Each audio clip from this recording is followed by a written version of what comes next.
एक बार महात्मा बुद्ध अपने शिष्यों के साथ तीर्थ यात्रा के लिए जा रहे थे। चलते चलते रास्ते में एक गांव आया। महात्मा ने कहा, आज का विश्राम इसी गांव में करते हैं। यह कहकर शिष्यों सहित उस गांव में चले गए। गांव के लोगों ने महात्मा को देखा तो बड़े प्रसन्न हुए और महात्मा के लिए बहुत अच्छा आसन लगाया। सभी अपने अपने घरों से अच्छा अच्छा पकवान बना कर लाए। रात होने पर सभी बच्चे, बड़े, स्त्रियां महात्माओं के पैर दबाने लगे और आराम से बैठकर ज्ञान की बातें सुनते रहे। सुबह हुई तो महात्मा बुद्ध ने गांव वालों से कहा, अच्छा अब हमें चलते हैं, आप सभी हम जाने की अनुमति दे। गांव वालों ने कहा, महाराज एक दिन तो और रुकिए। लेकिन महात्मा ने कहा, नहीं बच्चों, अब हम जाते हैं, कभी फिर आएंगे। यह कहकर महात्मा चलने लगे और चलते हुए महात्मा बुद्ध ने गांव वालों को वरदान दिया और कहा, सब के सब उजड़ जाओ। यह वरदान देकर महात्मा चले जाते हैं।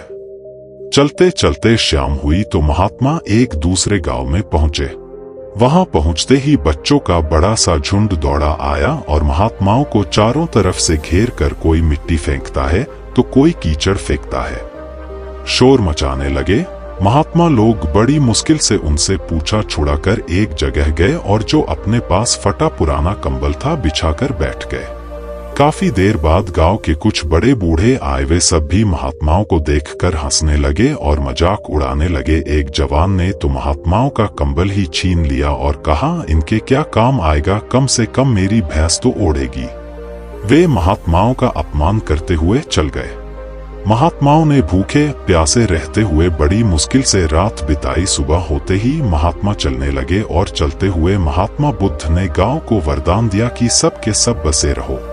गांव से काफी दूर जाने के बाद जंगल में एक तालाब आया और कुछ फल के पेड़ नजर आए तो महात्मा बुद्ध ने कहा, बच्चों यहाँ थोड़ी देर विश्राम करते हैं। वहां महात्मा लोग फल खाते हैं और तालाब का शीतल जल पीते हैं।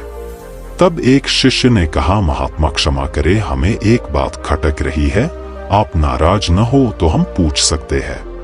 तब महात्मा बुद्ध ने कहा, बोलो बच्चों, क्या जानना चाहते हो।